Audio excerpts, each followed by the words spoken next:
First Universalist. Oh, that's not us. First Unitarian. Woo! It's been a wonderful morning so far, but my attention is in lots of directions, so I apologize for that. Welcome to First Unitarian. Please rise in body and spirit as we sing, We Give Thanks.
Good morning.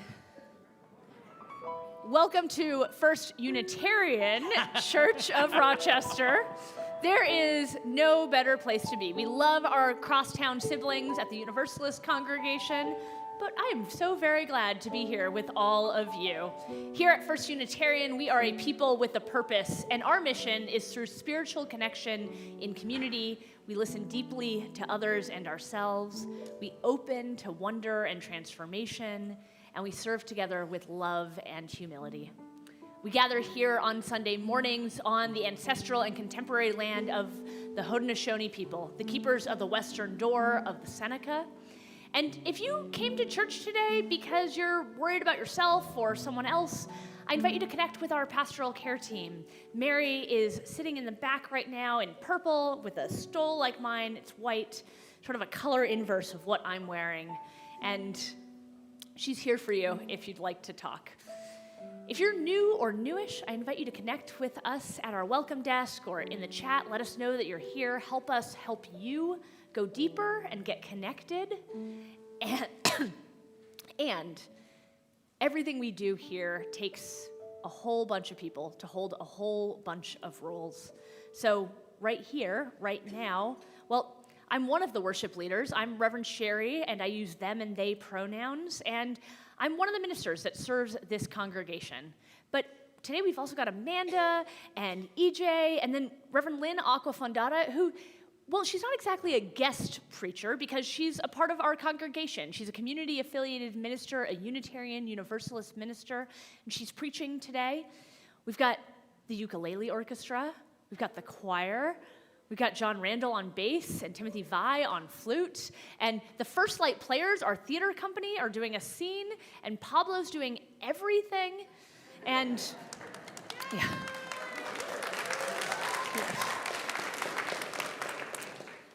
And we've got AV, and we've got all of you.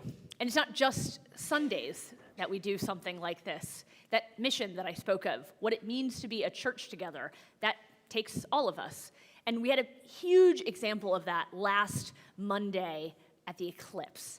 It was amazing here and a ton of fun. And, well, it took a year's worth of planning from a hardcore team and then a whole bunch of people volunteering and just moving into creating a wonderful space for one another.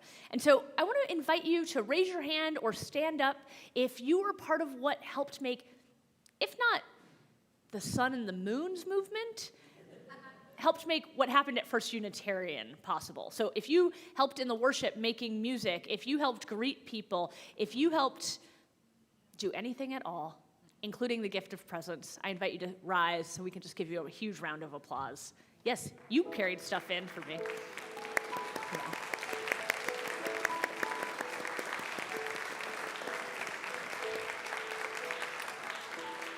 Thank you, thank you, thank you. Thank you all so very much for the work that you all did this week and for being here today. Being here today, it matters. We gather here to give our spirits an hour to rest, to be challenged, to be restored. And so let's settle into our seats and take a couple of comfortable breaths.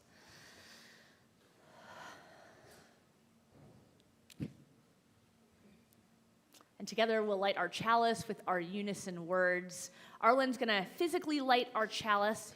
Arlen's one of our youth leaders. Life is a gift for which we are grateful. We gather in community to celebrate the glories and mysteries of this great gift. All right, now that I figured out what church I'm at, please rise in body and spirit as we sing Shall We Gather at the River, led by our ukulele orchestra. Okay. 1, 2, 3. Shall we gather at the river, where bright angel feet have trod, with its crystal tide forever, flowing by the throne of God. Yes, we will gather at the river, the beautiful river. Gather with the saints at the river that flows by the throne of God.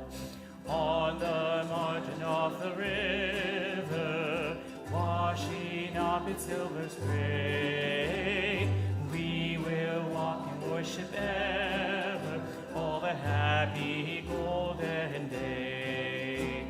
Yes, we will gather at the river, the beautiful river. Gather with the saints at the river that flows from the throne of God. Ere we reach the shining river, lay we every burden down. Grace our spirits will deliver and provide a robe and a crown. Yes, we will gather at the river, the beautiful river. Gather with the saints at the river that flows by the throne of God. Soon we'll reach the shining river, soon our pilgrimage will cease, soon our happy hearts will quiver with the melody of peace. Yes, we will gather at the river, the beautiful river. Gather with the saints at the river that flows by the throne of God.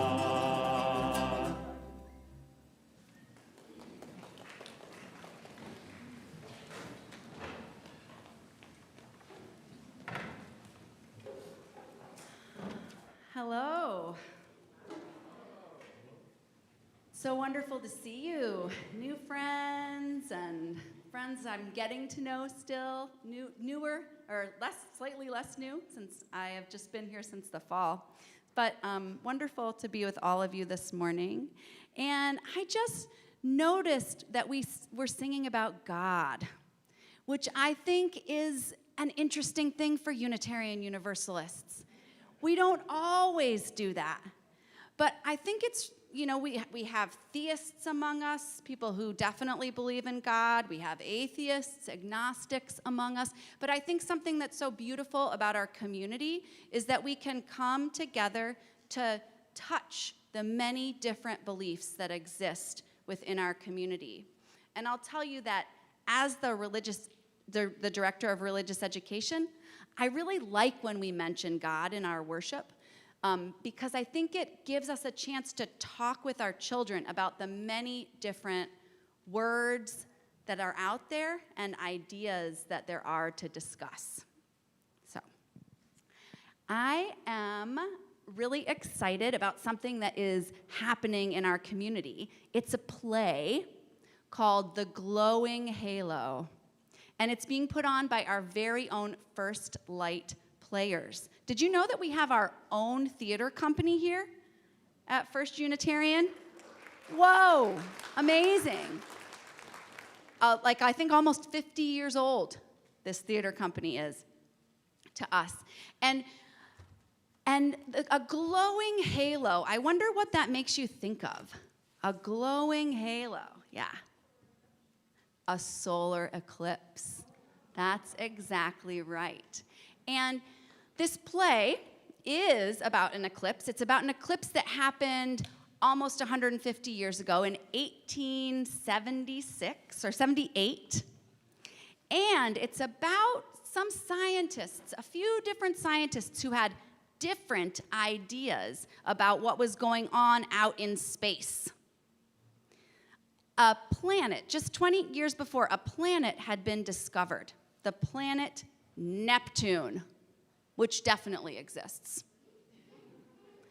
And these scientists were debating whether or not there might also be a new planet called Vulcan that was situated between the sun and the planet Mercury.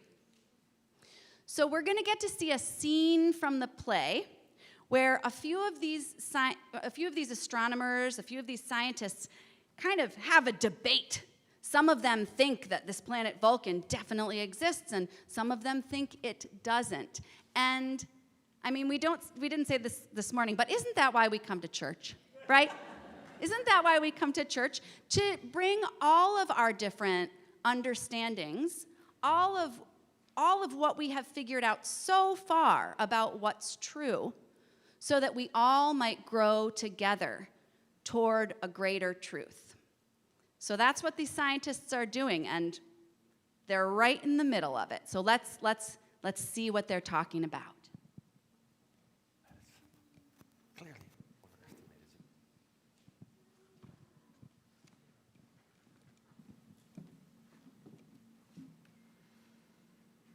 James C. Watson, professor at the University of Michigan, and Dr. Christian H.F. Peters, a German-American with an impressive observatory at tiny Hamilton College in central New York, by the 1870s were bitter rivals in the race to find asteroids, and on opposite sides of the planet Vulcan debate. Lewis Swift was a self-taught astronomer from Rochester, New York.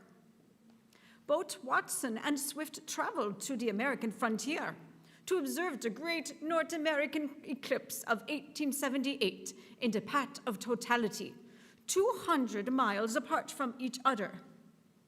Peters, a staunch Vulcan doubter, opted not to observe the eclipse and remained an outspoken critic of those who used it to search for Vulcan. Watson and Swift each reported seeing two objects in very similar locations which were not on the star charts. Some of their measurements didn't align exactly, but the press and the public were convinced and declared Swift and Watson had seen the planet Vulcan. But Peters was far from convinced.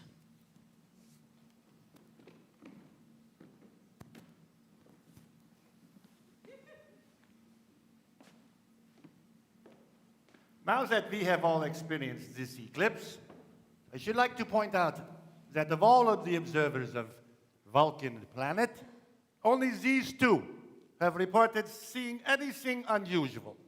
And without hesitation, they pronounce having sighted intramercurial planets. Clearly, they have overestimated the accuracy of their technique. The accuracy of my technique cannot be impeached by all the negative evidence in the world, Dr. Peters. There are no known stars in the portion of the sky that I searched. Hence, I cannot be mistaken as to the identity of the objects which I observed. I should like to remind you, sir, that my many years of successful comet hunting in Rochester have taught me much about astronomical technique. But I'm not infallible. Because of the pole that I attached to my telescope to protect it from the wind, and then neglecting to remove it before totality, my field of view was confined to a small area.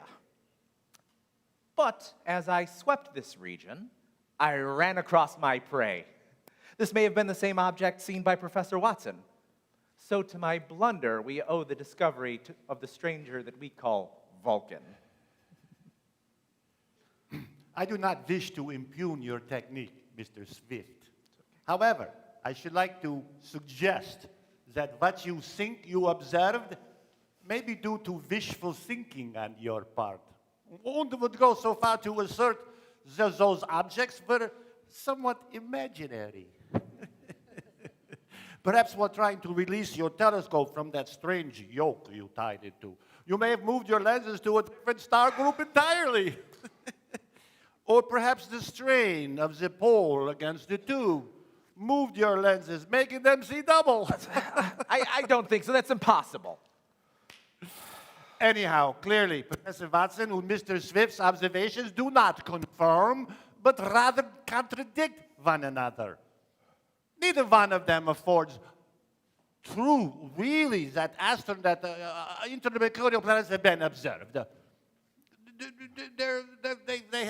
They have these. They consist of general statements, often contradictory, always incomplete, and always incomplete. It matters not to me what you think or what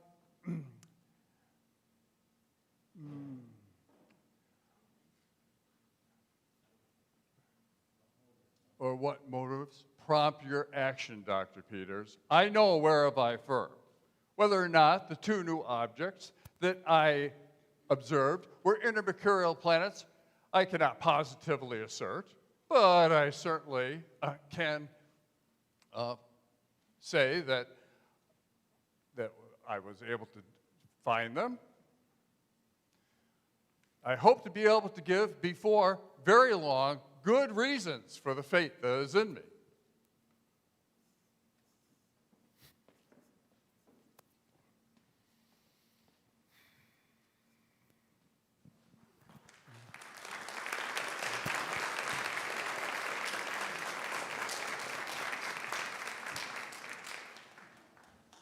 So I hope you'll make sure to come back to see the full production on the 26th and 27th of April. Correct? Yeah. And now if you'll join me in singing the children out to their lessons.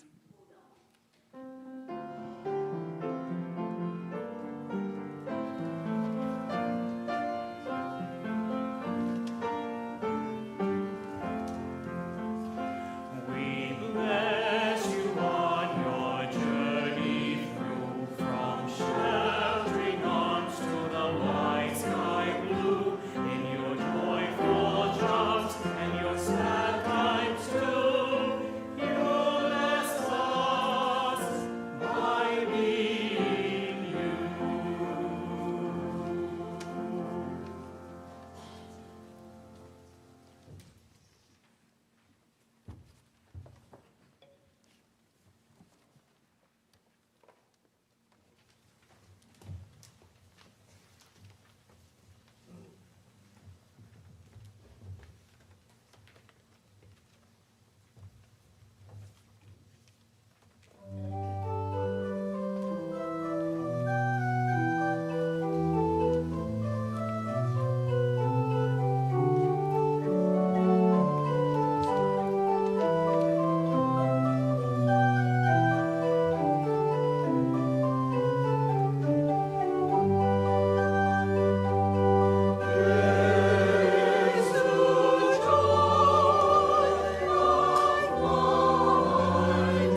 Today's reading comes from the book of Genesis.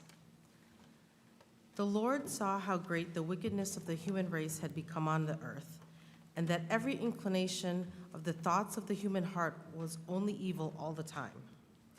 The Lord regretted that he had made human beings on the earth, and his heart was deeply troubled. So the Lord said, I will wipe from the face of the earth the human race I have created, and with them the animals, the birds, and the creatures that move along the ground, for I regret that I have made them. But Noah found favor in the eyes of the Lord. This is the account of Noah and his family. Noah was a righteous man, blameless among the people of his time, and he walked faithfully with God. Noah had 3 sons, Shem, Ham, and Japheth. Now the earth was corrupt in God's sight and was full of violence. God saw how corrupt the earth had become, for all the people on earth had corrupted their ways. So God said to Noah, I am going to put an end to all people, for the earth is filled with violence because of them. I am surely going to destroy both them and the earth. So make yourself an ark of cypress wood, make rooms in it, and coat it with pitch inside and out. This is how you are to build it. The ark is to be 300 cubits long, 50 cubits wide, and 30 cubits high. Make a roof for it, leaving below the roof an opening 1 cubit high all around. Put a door in the side of the ark and make lower, middle, and upper decks. I am going to bring floodwaters on the earth to destroy all life under the heavens, every creature that has the breath of life in it. Everything on earth will perish. But I will establish my covenant with you, and you will enter the ark, you and your sons and your wife and your sons' wives with you. You are to bring the ark into the ark 2 of all living creatures, male and female, to keep them alive with you. 2 of every kind of bird, of every kind of animal, and of every kind of creature that moves along the ground will come to you to be kept alive. You are to take every kind of food that is to be eaten and store it away as food for you and for them. Noah did everything just as God commanded him. God remembered Noah and all the wild animals and the livestock that were with him in the ark, and he sent a wind over the earth, and the waters receded. Now the springs of the deep and the floodgates of the heavens had been closed, and the rain had stopped falling from the sky. The water receded steadily from the earth. At the end of the 150 days, the water had gone down, and on the 17th day of the 7th month, the ark came to rest on the mountains of Ararat. The waters continued to recede until the 10th month, and on the first day of the 10th month, the tops of the mountains became visible. After 40 days, Noah opened a window he had made in the ark and sent out a raven, and it kept flying back and forth until the water had dried up from the earth. Then he sent out a dove to see if the water had receded from the surface of the ground. But the dove could find nowhere to perch because there was water all over the surface of the earth. So it returned to Noah in the ark. He reached out his hand and took the dove and brought it back to himself in the ark. He waited 7 more days and again sent out the dove from the ark. When the dove returned to him in the evening, there in its beak was a freshly plucked olive leaf. Then Noah knew that the water had receded from the earth. He waited 7 more days and sent the dove out again, but this time it did not return to him. By the first day of the 1st month of Noah's 601st year, the water had dried up from the earth. Noah then removed the covering from the ark and saw that the surface of the ground was dry. By the 27th day of the 2nd month, the earth was completely dry.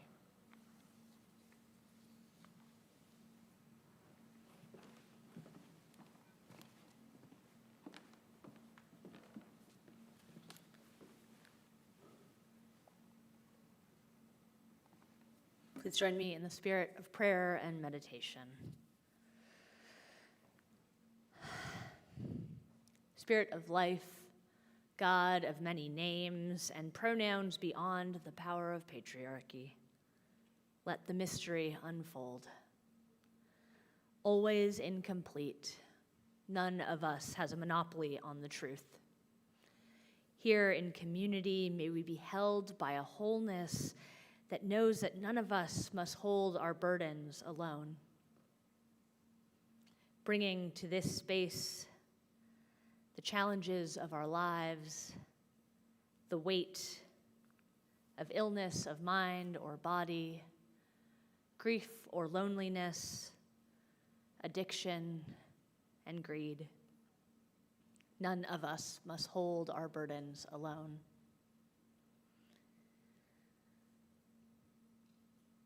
Here in this space, the organ breathing behind and above us, and the lungs of the people surrounding us, moving in and out. May the breath of life and the heartbeat of creation be felt here in our gathering. May we open to the sparks of life present in the cry of a babe, in the smiles of those who gather, in all that opens a way. Here in this space, and in a love that transcends beyond, may we know ourselves to be precious creations. Amen, and blessed be. Returning now to this room, eyes open and bodies wiggling. We enter now into ritual. We bring what is on our hearts and lay it on the altar of community and spirit. Honoring the complexities of life, I invite you to bring to mind, to your fingertips, really, whatever grief or growth or gratitude is alive within your heart, within your life right now. And online, I invite you to share in your chat, to share in the chat. And here in the sanctuary, I invite you to come forward to light a candle or to raise your hand, and an usher will bring a candle to you. I'll light our first candle for Al Gunlock, whose granddaughter Mia did not survive birth this week, and for Dick McNamara, a longtime member of this congregation who entered hospice just a few days ago. May these sparks of life and death, of all that we hold together, be held in community. May we now share in the ritual of community care and witness to one another's hearts.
all that we hold in our hearts for ourselves, for each other, and for the world is held in community and by a love that will not abandon us. Amen.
Everything our church does for ourselves and others is made possible by what we bring to it.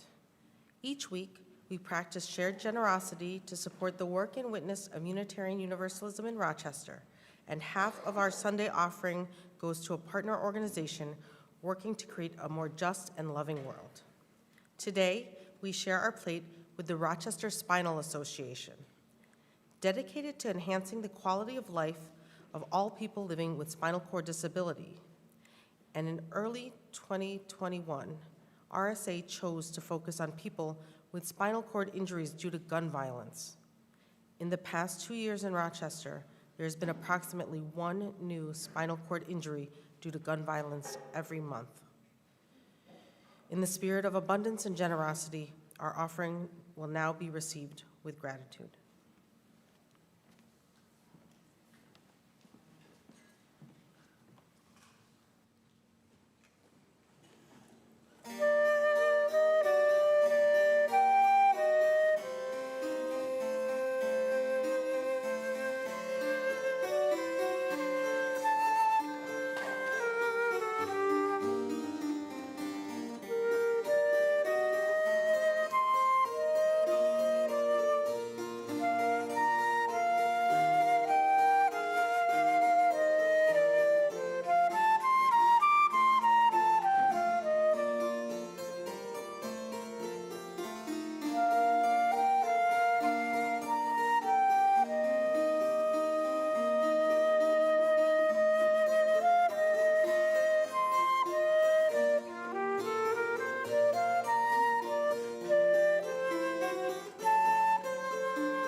As a Unitarian Universalist, Noah's Ark is just a story, not something that actually happened.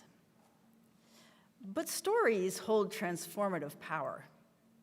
The ancient story, this particular ancient story, has a particularly important message for today's world. The story of Noah's Ark is a story of destruction, cooperation, and leadership. The God of the Noah's Ark story became so angry with all of the evil in the world that God destroyed almost all of humanity and almost all of the creatures of the earth. There are definitely parallels to the evil in today's world. As a humanist Unitarian Universalist, I believe that we are responsible for what is happening on the earth. Today, that includes war, violence, cruelty, and greed. It includes destruction of natural habitats, which is leading to extinction of species and desecration of the earth itself. Humanity is responsible for all of this evil. We are destroying ourselves along with our habitat. Sometimes the destruction literally brings death, and sometimes it prevents us as humans from being our best selves, as individuals, as families, as communities, and as a species. As a humanist, I do not believe that God will rescue us from any of this. As a theist, Unitarian Universalist, I do not believe in the God of this story who is troubled by violence and desecration and destroys in return. However, as a theist UU, this story offers me the ultimate challenge. I believe that we are all part of God.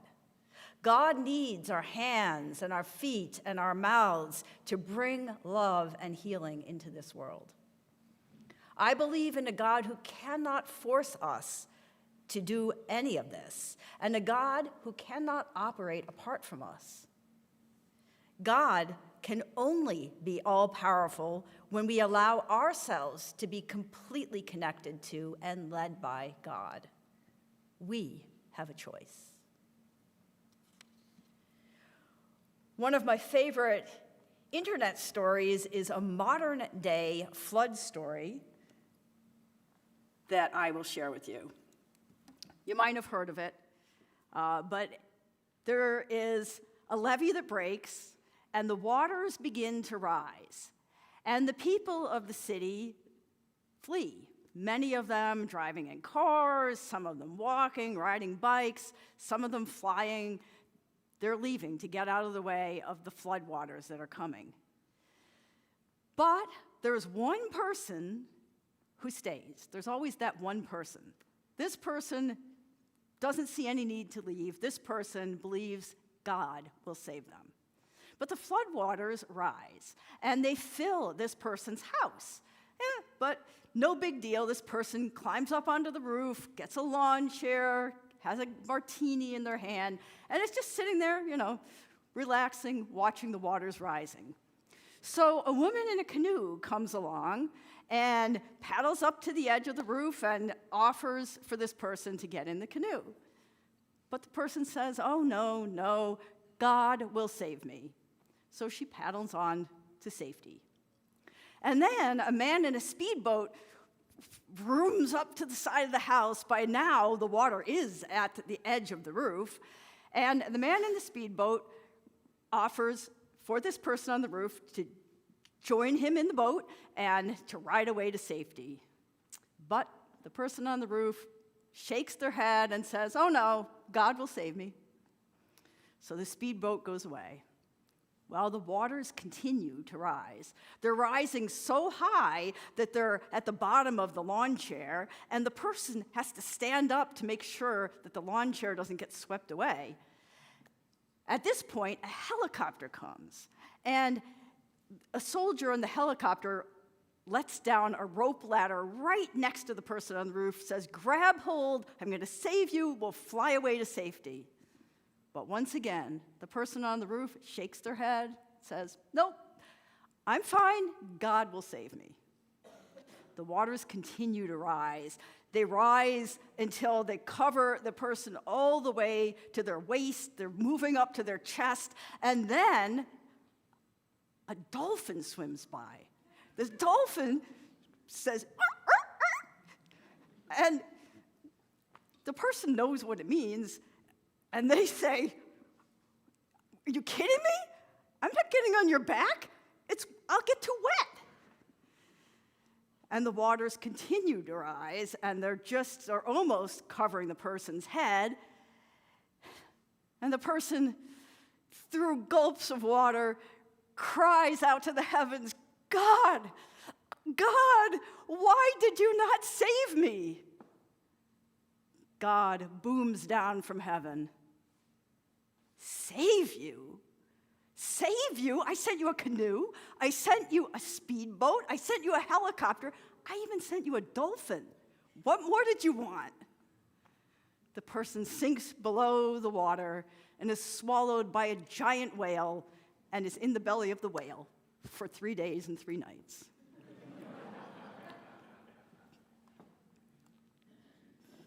Actually, the Jonah story is not the one I'm talking about. That's another sermon.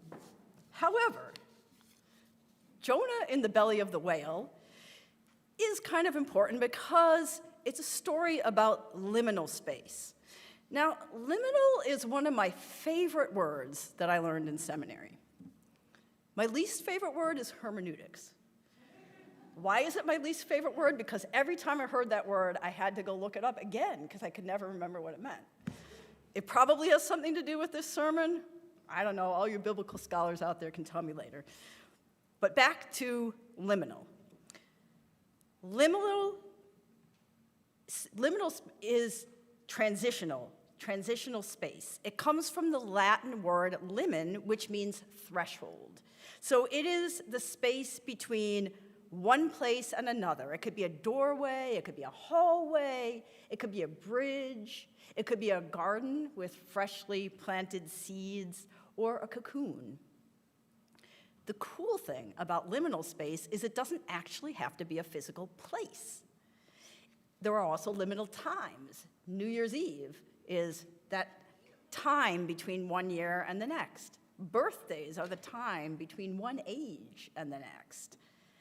The period of marital engagement is the time between being just a couple and being a married couple. Liminal times often include a combination of physical change as well as emotional transition. Separation leading to divorce, accepting a college or a new job but not being there yet, or pregnancy. So flood is liminal space, both physically and emotionally. Waters cover over the familiar landscapes. Waters fill the buildings and wash away belongings. We can no longer see what was there on the land in the past. Real floods are times of huge grief and loss of place, loss of identity, loss of life, and loss of the world as we knew it before. I used to think of Noah's Ark as a story that was completely metaphorical. But the metaphor today feels eerily relevant, sometimes hauntingly too close to home, very prophetic. The flood of the Noah's Ark story covers the entire world. Everything we knew was submerged. People die, animals die, plants die, though that's not really talked about. Our world is quickly headed to this. The oceans are quite literally rising, and coastal towns are starting to be changed as the waters rise. Each flood brings us more and more global habitat destruction. In war-ravaged parts of the world, bombing has drastically changed large areas of physical land and emotional. Huge death tolls, huge destruction. Ukraine, Palestine, Israel. We hear in the news about the human death toll, understandably, but war also causes vast environmental destruction. and displacement of wild animals and displacement and destruction of habitat. So Noah's Ark combines all of these themes. Humanity had become so evil and destructive that the God character destroys the whole world with flood. Is anything all that different in today's world? This story provides a critical warning about environmental destruction through global climate change and through large-scale violence and destruction with weapons that were unimaginable in biblical times. So at this point, a related metaphor comes to mind. In 2005, David Foster Wallace told a story in a commencement speech about two young fish swimming along, and they happened to meet an older, wiser fish swimming the other way who nods at them and says, "Morning, boys, how's the water?" The two young fish keep swimming along, and then one turns to the other and says, "What the hell is water?" Wallace went on to talk about how we swim in the waters of our own worldview, culture, and religion. These customs and perspectives are such an integral part of our daily life and our daily existence that we really just don't see them. They just are. He points out that I may be in the same situation as another person, but our water is very different from each other. We see things in completely different ways. He uses the example of two people who are talking about a rescue in the Alaskan wilderness. The theist sees the dramatic rescue as God saving the man. The atheist, on the other hand, believes that humanity rescued him. Two Eskimos came along and found him and brought him back to town. Same events, two completely different perspectives, completely divergent worldviews. Neither of those people is conscious of the water they swim in. In the Noah's Ark story, the ark, with Noah and his family and all the animals, rises above the water. Here is the beginning of how this story can bring inspiration and hope and a call to action for our times. Using the David Foster Wallace metaphor, by sailing on top of the water, Noah could at very least see that there is water. How might you rise above the waters that you swim in? How might you become aware of those waters? If we don't figure out how to do it now, we will have no choice but to sink below the rising waters of global destruction and violence. The alternative is to learn to see the water and swim, or join together to build communities of collaboration and hope. It is only when Noah brings together all of the animals of the world, only then can the ark rise above the water. I would expand this metaphor to include the diversity of humanity and all of the species of the world. We will not rise above the waters that we swim in until we join together across our divides. When the whole crew of people and animals boarded the ark and looked around, waters covered the earth, and they could no longer see the divisions of land and countries. It must have looked like just one vast ocean. On the ark, there could be no divisions of class and race and species. Somehow, in some way, all of those creatures had to find a way to coexist peacefully, or they would not have survived. Somehow, they had to transcend previous worldviews and behaviors. The ship would have sunk if they hadn't done that. Our ship will sink if we don't do that. Leadership is a crucial piece of the ark story. Under God's orders, Noah gathers together pairs of all of the creatures of the earth. Ongoing global climate change, overcoming global climate change is possible, but only with confident and determined leadership.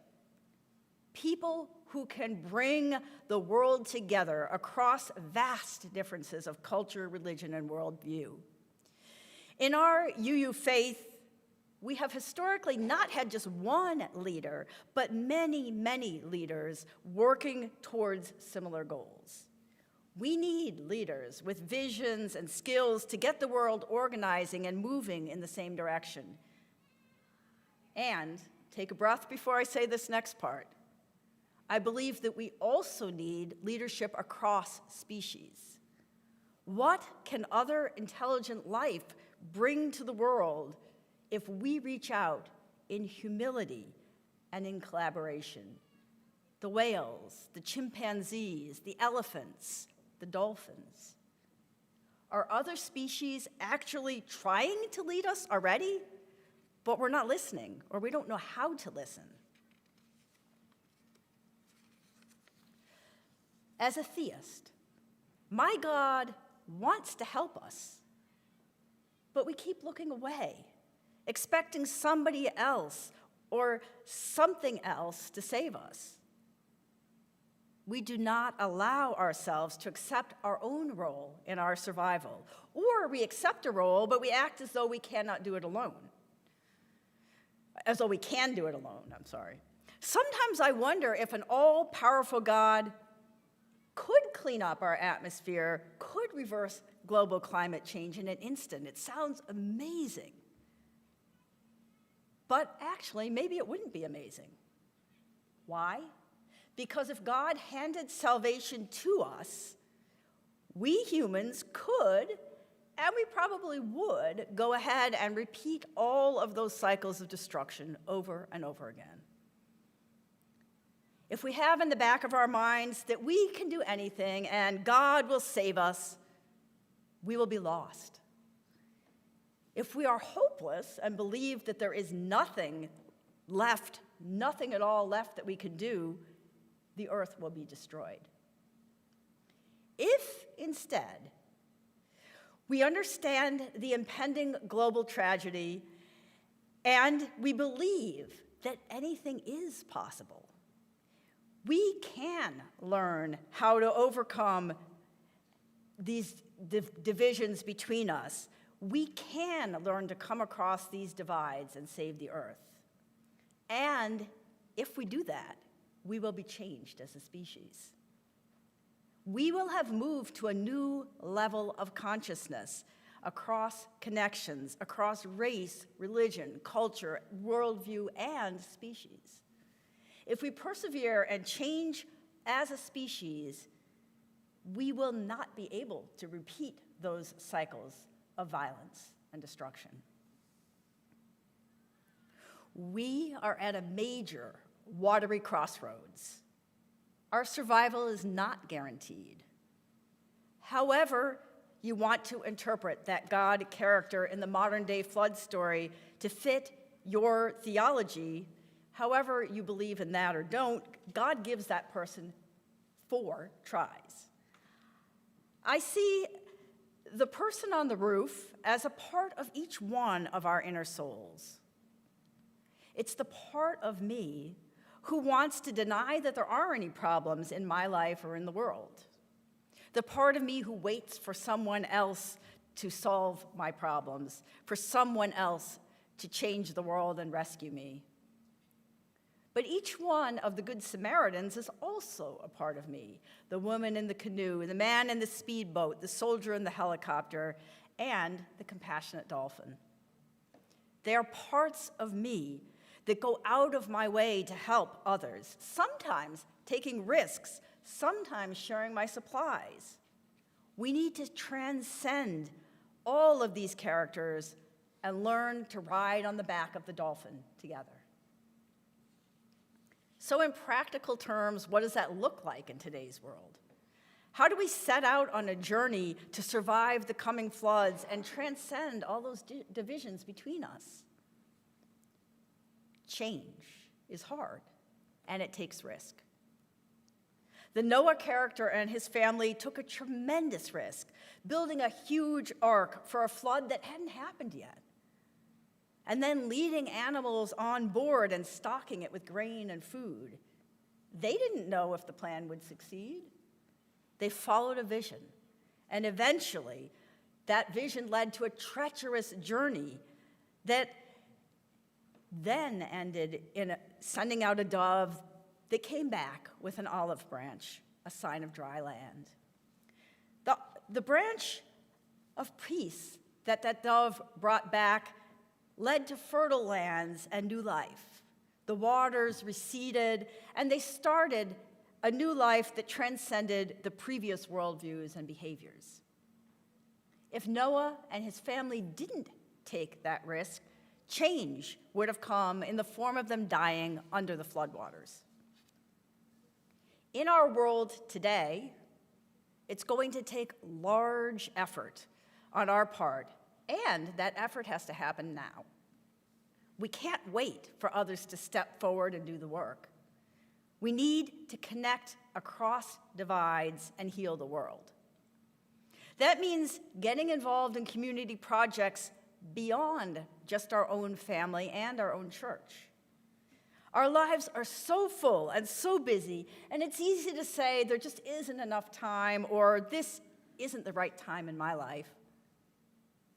But if today isn't the right time, it will be too late, and our families will drown under the coming floodwaters, or they will die in the scorching heat, or in expanding world violence.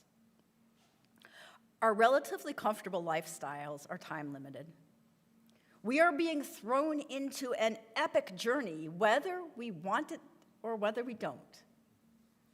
Today is the only time, and that makes it the right time. It's all we have. Be like Noah, or be inspired by Noah. That doesn't mean you have to go out and build an ark, but there are many other ways to lead. I'm saying to listen and hear what the world is calling you to do. Listen to what your neighborhood needs from you. Listen to what your city needs from you. Take risks to connect with people who you don't know and you don't understand, people who are completely different from you. Don't just focus on your own family and friends, because we cannot save the earth in isolated units. We can only save the world through cooperation, through coming together across vast divides. It's time to commit to the journey because we have no other choice. Where are your skills needed? How can you lead in your own way beyond the walls of your own home? Our common home, the earth, depends on each one of you and all of us coming together.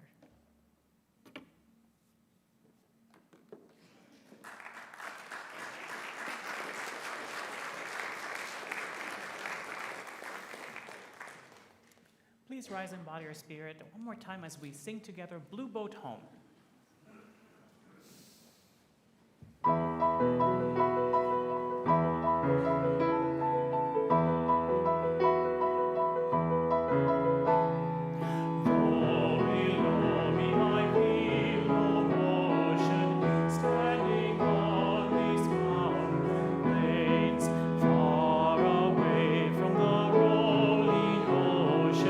Still my cry and heart can sing.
Now comes the time in the service where I typically remind you that after the service, we could use your help by stacking the chairs with arms.